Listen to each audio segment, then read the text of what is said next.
info ini ke dalam konsep masing-masing. Okey, so kita akan teruskan pula dengan episod yang kedua, iaitu dalam AP Info juga yang dinamakan sebagai enter data tadi. Okey, tuan-tuan boleh klik pada enter data dan tuan-tuan akan diberikan kebenaran untuk mengakseslah borang dan juga projek yang berkenaan. So kalau you all lihat, dia akan buka enter data menu. This is the enter data menu. So the enter data menu enable you to open the form. So you can click the open form over here and then you can browse your form. So based on the folder that you created just now, which is in this example is keracunan makanan, is a food poisoning form. And after that, I have two form actually. The first form is related to the keracunan makanan form. Saya boleh klik OK dan dia akan masuklah untuk diboleh masukkan data oleh tuan-tuan dan puan. Okay, jelas kan? Jelas ya. Jadi data-data ini nanti tuan-tuan dan puan akan boleh buat analisa teruslah. Ke atas ni adalah bilangan. Kalau kita dah tekan next record, maknanya kita akan recordkan a new data lah. Kemudian kita boleh delete, kita boleh view our line listing over here secara interaktif ataupun secara printable HTML.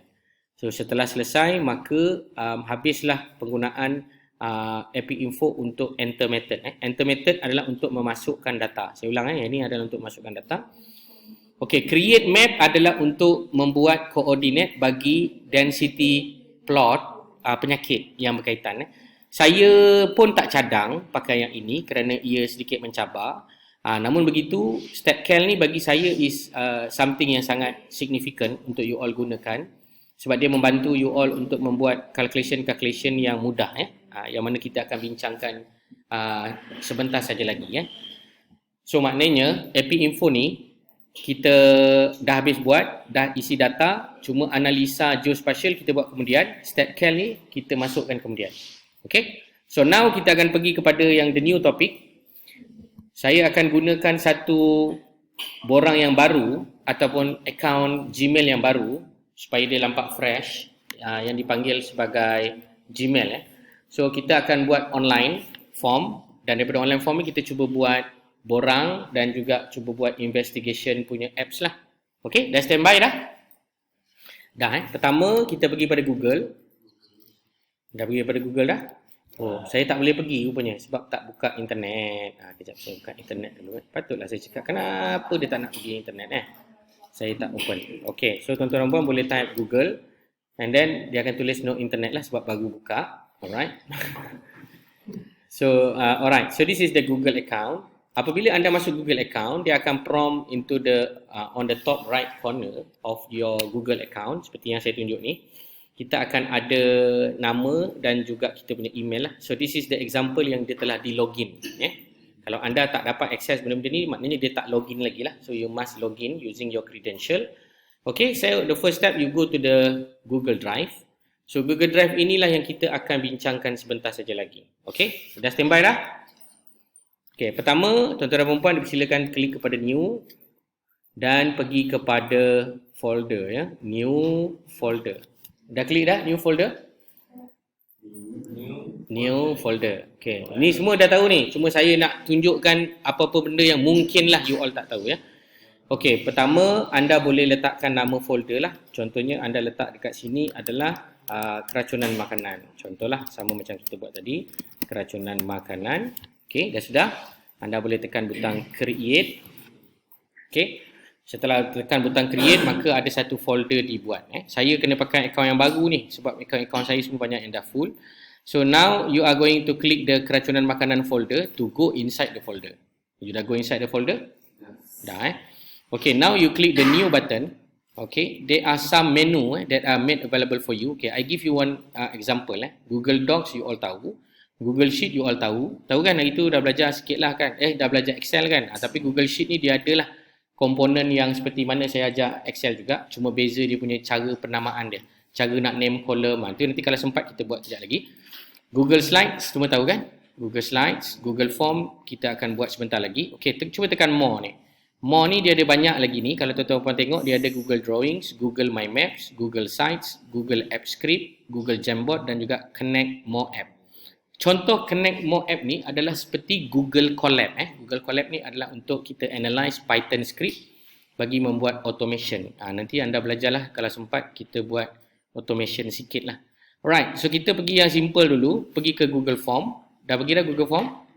Anda boleh pergi kepada blank form, blank form. Bila anda pergi pada blank form, dia akan keluar untitled form, something like this. So, saya rasa majoriti daripada kamu dah tahu, cuma kita akan menambah baik apa yang kamu dah tahu tu. So, kat sini kita akan ada borang lah, keracunan makanan. So, I'm going to name it as food poisoning, food poisoning. Poisoning. Okay, dah sudah? Food poisoning. Okay, so kelebihan menggunakan Google Form ni adalah dia boleh membuat pelbagai kaedah lah dengan mudah dan cantik dan agak tersusun. Cuma dia tak boleh dibuat dipanggil sebagai beautiful. Beautification dia tak boleh buat. Anda tak boleh nak alihkan ni, nak buat 2 kolom, tak boleh. Dia dah keras kat situ, so anda kena reda lah. Okey, pertama anda kena mahir dengan perkataan section. Anda nampak kat situ ada section? Kita ada section. So let's say saya akan create 3 section. So dengan klik butang yang bersimbolkan demikian, dia membolehkan anda menambah section. Dah tambah section dah? Dah ya. Kemudian section yang pertama ni adalah lebih kepada demografik lah. Contoh demografik. Okey, jelas ya? Demografik. Kemudian dekat bawah ni, kalau tuan-tuan puan perasan, penggunaan Google ni, kelebihan dia boleh masukkan link. So anda boleh letakkan link yang kita panggil sebagai linkable lah. Which is contoh saya letakkan iBest. Oh, tadi saya nak cerita iBest Oh, okey, tak apa, kejap lagi nanti remind saya. So kalau kita display sekejap lagi, maka link ni is clickable. Maksudnya kita klik, dia boleh pergi ke tempat yang kita mahukan. Okey, dah siap Okey, sebelah kanan ini kita ada menu untuk duplicate, move dan juga delete lah section yang berkenaan. So kenapa kita ada 3 section? Sebab saya saja je kita letak section ni. Biasanya kita letak section ni adalah ada sebab-sebab tertentu lah. Saya tunjuk contoh. Katakanlah sebab yang pertama adalah consent. Katakanlah ini contoh saya buat dia dalam bentuk consent. Maka kita akan terus pergi kepada response validation. Response validation. Dan kita ada pengubahan di atas ini checkbox kepada multiple choice. Okay, I just took one example. Kita ambil go to section based on answer. So kita boleh ada consent yes dan juga consent no. Ini contoh kalau buat research lah. Okay, faham ya? Tak faham. Okay, saya ulang balik Ini section 1. Okay, section 1 ni kita katakanlah bukan demografik pula Yang ini kita kata penerangan lah. This questionnaire explore the link between exposure to food and the risk factor develop symptoms. Contoh. Okay, dah sudah. So yang ini saya akan biarkan ada satu link lah untuk dia find out more. Something like that. Okay, ini section 1. Ini section 2. Ini section 3. Okay, saya tambah lagi satu section 4. So kita ada section 4.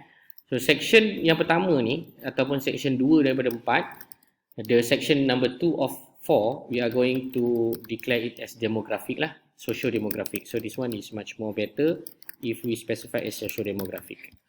Sebab kita nak kena tahu juga dia punya demographic background kan. Okay, yang pertama, yang seterusnya sama juga macam saya kata tadi, epidemiology dan juga apa tadi? Clinical clinical. Okay, kemudian yang keempat adalah laboratory, sama juga. Okay, saya ada miss lagi satu, sorry, yang dipanggil sebagai environment. Okay, jelas? Jelas So kita ada berapa section? Kita ada 5 section. Baik. Section yang pertama ni, contoh, kita akan lebih fokus kepada screening lah. Yang pertama ni contoh screening. Kita bagi add question, dekat sini kita letak screening. Screening ni macam kita nak tahu orang ni terlibat ke tidak dalam wabak ni. Kalau dia tak terlibat, dia tak payah jawab lah. Faham ya? Okey, so kita akan pilih screening ni sebagai multiple choice. Kalau anda tengok di sebelah kanan ini, wujudnya beberapa jenis soalan yang diberi oleh Google. Dulu Google tak ada file upload tau. Sekarang dia dah ada file upload.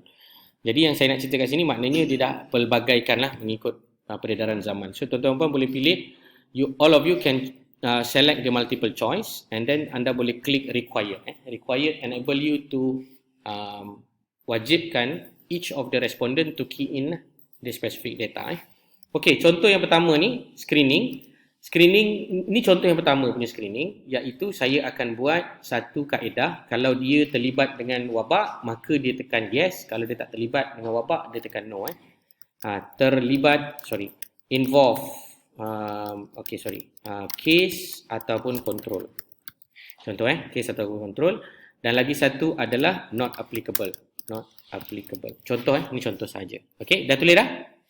Okey, saya boleh pilih yang bawah ini namanya go to section based on answer. Ada tak? Ada. Okey, cuba kamu klik. Dia akan ada continue to the next section ataupun not applicable. Anda boleh buat satu jalan. So, apa yang saya akan buat? Case and control ini, I'm going to go to the section number 2. Section number 1. Tapi siapa yang kata not applicable, they are just going to submit the form. Faham ya? Maknanya orang ni, dia tak payah jawab pula soalan ni. Contoh, saya tekan butang Freemason. Okay, kat sini kalau anda nak tahu macam mana nak preview, anda tekan butang Freemason sebelah kanan atas ni. Ada satu mata Freemason ni, anda boleh tekan. Dia akan mempreviewkan jawapan atau soalan kamu lah. Okay, ini contoh. Kalau dia klik not applicable, so dia akan terus dijemput untuk keluar daripada sistem ini. Tetapi kalau dia adalah someone yang terlibat, dia akan membolehkan dia untuk pergi ke next section lah. Okay, faham ya? Dia akan pergi ke next section. Nah, tapi yang ni saya tak save lagi, dia tak keluar lah. Okay, so dah siap, maka ada lagi satu contoh. Ya. Oh, kat sebelah kanan bawah ni. Go to section based on answer. Okay, go to section based on answer. Okay, dah kan? Go to section based on answer. Okay, dia akan based on section tau. Dia bukan based on soalan. Faham ya? Dia akan based on section. Okay, dah buat yang ni? Dah Okay, saya tambah lagi satu Saya tambah lagi satu section. Section ni dipanggil authenticate. Authenticate ni sebab apa? Ni saya cerita trik dia. Awak boleh buat juga dia ni menjadi secure apps. Maknanya anda meletakkan beberapa authentication lah. Maknanya kalau orang yang tak berkenaan, dia takkan boleh key in pun benda ni. Hanya orang yang ada password je boleh key in. So anda boleh masukkan satu soalan. Okay, kan tadi case and control kat sini kan, go to the section food poisoning, salah bukan, go to the section authenticate. Saya betulkan go to section authenticate. So dekat authenticate ni kita akan minta dia key in something lah. Password, contohlah kita letak je lah password, konon-konon kita akan masukkan password. So password ini mesti ada perkara-perkara berikut barulah dia dikira benar ataupun dia dikira betul. Contoh password paling senang, anda boleh masukkan response validation. Response validation. Anda boleh letakkan sesuatu di sini. Sebagai contoh, anda boleh letakkan regular expression. Contoh, added, contain added. Okay. You are not us. Contoh. So, ni contoh lah. Maknanya dia mesti ada tulis added. Added 01 itu adalah Kiran contoh. Added 02 itu adalah Kamisa. So siapa yang tahu added tak added ni? Hanya orang yang dalam tim tu je lah tahu. So tak ada siapa-siapa pun boleh key in sebarang-sebarang. Saya ambil contoh. Bila saya tekan butang preview ni, maka dia kata dia case and control. Tapi bila dia pergi kepada next, dia cuba jawab, katakan dia salah tulis. Dia tulis added. ADET. You are not us. So kalau dia tulis added, barulah dia boleh pergi ke next question. Faham ya? So ini adalah contoh lah anda nak filter kan. Kadang-kadang kita mungkin ada limited resources that we need to use this one, tapi dalam keadaan yang much more control, so you can put this password lah. Contoh. Okay, jelas? Jelas ya? Okay, kalau dia dah boleh jawab, barulah dia akan mulakan menjawab soalan demografik. Okay, kalau ada masalah boleh bagi tahu. Cuba anda kena betul-betul faham. Okay, so saya ulang balik. So regular expression, you can find out more on the set rules to form in the Google form for the regular expression on this page. So anda boleh buat seperti mana yang sesuai lah mengikut kehendak masing-masing. Alright, so saya tak nak cerita banyak kat sini sebab dia banyak kepada try and error nanti. You all akan buat ikut you all punya kesesuaian lah. Saya buat added je macam ni. Tulis huruf besar, huruf kecil pun orang dah confused dah sebenarnya. Kan?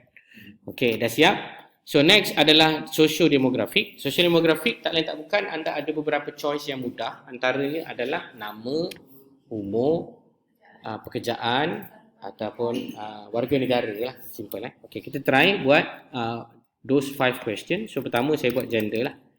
Gender, multiple choice will be male and female. Okay. Dah sudah? Dah male and female. Okay, next. Kalau anda malas, anda boleh tekan butang duplicate. Anda boleh gantikan dengan contohnya race lah. Race kita adalah Malay, lagi Chinese, and also Indian, and last kali is others lah. Others. Okay. Selesai. And then kita boleh ambil lagi contoh lain adalah working status lah. Working status. So kat sini anda boleh tulis apa dia? Government, private, self-employed, tiga lah. Not apa nama ni? Not working, contoh, ataupun student lah. Okay. Working status. Kemudian kita ada lagi umur. Ni saya ambil yang simple-simple je tau, sebab nanti kita nak cuba analyze all of this data after we collect the samples lah. So kita boleh letak short answer, and then kita boleh letak juga dekat bawah ni description. Sebab kadang-kadang orang tak tahu umur ni apa kan. So kita boleh letak ayat, please enter your age in years. Okay, kita boleh bagi example lah, E.G24, macam tu. So untuk mengelakkan dia tulis perkataan years tu, kita boleh letak response validation. Response validation ni anda boleh letak sebagai number is number, contoh number is number. So custom error, please insert integer only, macam tu. Maksudnya number je lah, janganlah nanti dia tulis perkataan 24 pula, 24 kan, nanti susah kita nak laksanakan analisa kan. Jadi kat sini dia akan log, dia mesti type nombor saja. Ini dipanggil data quality lah yang saya bincangkan tadi. Okey, dah sudah? Setakat ni jelas? Jelas. Boleh follow Boleh kan? Simple je. Saya sebab saya rasa awak dah pernah pakai, sebab tu saya pergi laju je. Ke ada yang macam banyak function you all tak tahu? Banyak yang tak tahu. Never mind. Itu sebab you kena belajar advance ni, baru you tahu kan. Banyak lagi sebenarnya benda-benda yang pelik-pelik kan. Okey, dah habis. Next adalah epidemiology and clinical. Epidemiology and clinical. Sekejap, saya just nak tengok at a superficial manner. Gender, race, working status, age. Okey, ada lagi satu saya terlupa nak letak soalan. Soalan dia adalah lebih kepada you ada dekat mana kan. You case ke you control, sampai that lah. Where are you? Contohlah, where are you now? So kat sini kita boleh ada dua group lah as an example. So kat sini tak perlu ada description. We just focus on hospital, ataupun kita tulis ini hostel. Macam itulah. So nanti konon-konon hospital ni akan jadi case lah kan. Nanti konon-konon hostel ni akan jadi control, ataupun kita panggil sebagai expose. Yang lagi satu adalah non-expose. Macam itulah case dengan control lah. Ini lebih kepada konon-konon je. Okey, dah sudah? Yang nombor 4 ni awak nak buat pun boleh, tak nak buat tak apa. Saya buat sebab saya ada sebab nak buat tu. Okey, dah siap epidemiology and clinical. Baik, kat sini yang seronoknya untuk saya share kepada anda satu contoh soalan yang anda boleh buat secara dipanggil sebagai matrices. So anda boleh tekan butang add question. So kat sini anda boleh pergi kepada multiple choice ni, tukarkan. You can change this one into the multiple choice grid. You can change into multiple choice grid, and then you can ask a question something like this. Please indicate your symptoms. Contoh symptoms. So kat sini kita akan ada nombor 1, nombor 2. Kat sini adalah numbers of symptoms lah. Contohnya apa? Nausea. Okay, lagi kita ada vomiting. Lepas tu kita ada apa lagi? Headache. Headache. Lepas tu kita ada apa? Fever. Okay, lagi apa lagi? Nombor 5, last. Satu lagi kita akan ada headache, nausea, fever, rashes. Contohlah kan, rashes. Okay. Now kita nak letak nombor 1, nombor 2 ni. Biar nombor 1, nombor 2. Kenapa nombor 1, nombor 2? Sebab saya akan buat satu skala untuk mereka ini berpengetahuan tinggi. Bagi menanda lah, nombor 1 tu ya, nombor 2 tu is tidak. Contoh begitu sebab apa? Sebab nanti nak analisa tu cukup mudah dan senang apabila anda ada indikator ataupun dipanggil sebagai pre-indicator. Nanti dalam topik 1.7 ke 1.6 tak silap saya, anda akan belajar tentang statistical software. Kalau kita pakai SPSS ataupun PSPP, senang kita boleh terus dapat dah data ni. Yang ini kita buat secara santai, that's why lambat sikit lah. Tapi kalau saya buat Google Form ni, biasanya less than 5 minit dah selesai lah. Okay, so yang kat sini kita akan ada dua yang utama. So kita akan tulis dekat sini yes, satu lagi adalah no. Contoh nombor 1 dan juga nombor 2. Ini kena tengok siapa orang yang jawab. Kalau orang tu bijak, maka dia tahulah nak tulis nombor 1 atau nombor 2. Kalau orang tu mungkin kurang, maka anda kena pastikanlah kesesuaiannya. Okay, kat sini saya akan design my table as according to this sheet. Satu color biru, satu lagi color hijau. Lepas tu saya buat apa? Saya akan print screen lah. Saya akan print screen dan saya akan letakkan di dalam ini. Ini contohnya, please indicate your symptoms based on the scale given below. Contoh kat sini ada gambar kan? So anda boleh letakkan skala tadi yang anda telah ambil gambar Okay, that's why you kena tahulah macam mana nak print screen dan sebagainya lah. Macam saya dah print screen. I can just drag the picture over there and then the picture are going to be appear on the top of it. So the answer can easily to be indicated by number 1 or 2. Okay, ni contoh. Anda nak buat yes no pun boleh lah, tak ada masalah. Yes dengan no pun boleh juga. Tapi nanti anda nak kena tukarkan balik coding tu. Tapi saya nak senang, saya buat yes dengan 1 and 2. Okay. Ataupun nak buat kosong dengan 1 pun boleh juga. Tak ada masalah. Maknanya lagi banyak nombor, lagi berisikolah dia. Faham kan?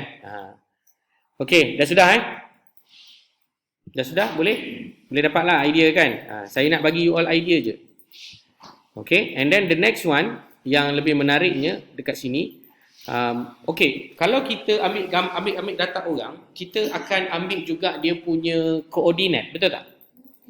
Koordinat Jadi saya terlupa satu benda yang utama kat sebelah atas ni tadi. Saya cadangkan tambah lagi satu soalan, iaitu alamat. Alamat. Alamat ni nanti anda boleh cuba masukkanlah contoh apa-apa alamat yang sesuai. Okey, saya akan letak description. Alamat ni dalam bahasa Inggeris dipanggil address. So please insert your complete address. Okey, dah sudah. Okey, dah siap dah? Dah siap ya? Dah siap. Okey, epidemiology and clinical pun dah siap. Nanti epidemiology ni kita boleh tanyalah makan tak makan tu dekat environment Okey, laboratory.